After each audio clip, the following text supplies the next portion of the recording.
Το Boeing 727-200 με αριθμό νεολογίου SX-CBA ή για τους γνώστες Sierra X-Ray Charlie Bravo Alpha ήταν ένα από τα πιο εμβληματικά αεροσκάφη της Ολυμπιακής αεροπορίας.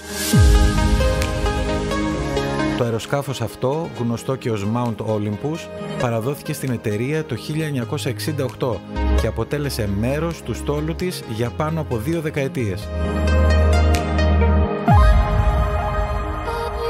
Το 727 ήταν γνωστό για την αξιοπιστία του και την ικανότητά του να προσγειώνεται σε μικρότερους αεροδιαδρόμους, κάτι που το καθιστούσε ιδανικό για τις ανάγκες της Ολυμπιακής αεροπορίας.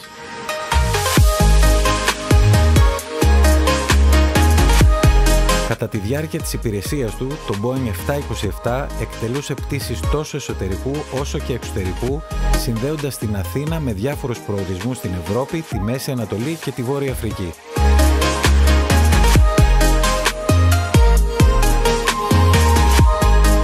Ήταν ένα από τα πρώτα αεροσκάφη της εταιρείας που διέθετε σύγχρονες ανέσεις για τους επιβάτες, όπως κλιματισμό και ανακλεινόμενα καθίσματα, προσφέροντας μια άνετη εμπειρία πτήσης. Μετά την απόσυρσή του από την ενεργό υπηρεσία, το αεροσκάφος παρέμεινε στο παλιό αεροδρόμιο του Ελληνικού, όπου και εγκαταλείφθηκε για πολλά χρόνια.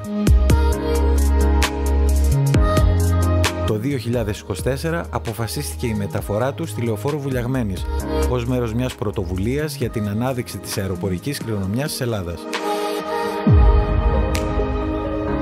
Η μεταφορά του σκάφους ήταν μια πολύπλοκη διαδικασία που απαιτούσε ειδικό εξοπλισμό και προσεκτικό σχεδιασμό για να διασφαλιστεί η ασφάλεια και η ακεραιότητα του αεροσκάφους.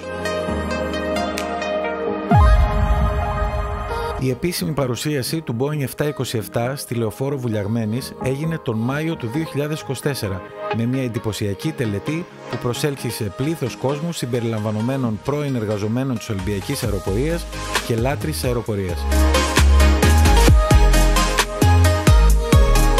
Το αεροσκάφος έχει πλέον μετατραπεί σε ένα μοναδικό τουριστικό αξιοθέατο, προσφέροντας στους επισκέπτες την ευκαιρία να δουν από κοντά ένα κομμάτι της ιστορίας της ελληνικής αεροπλοείας.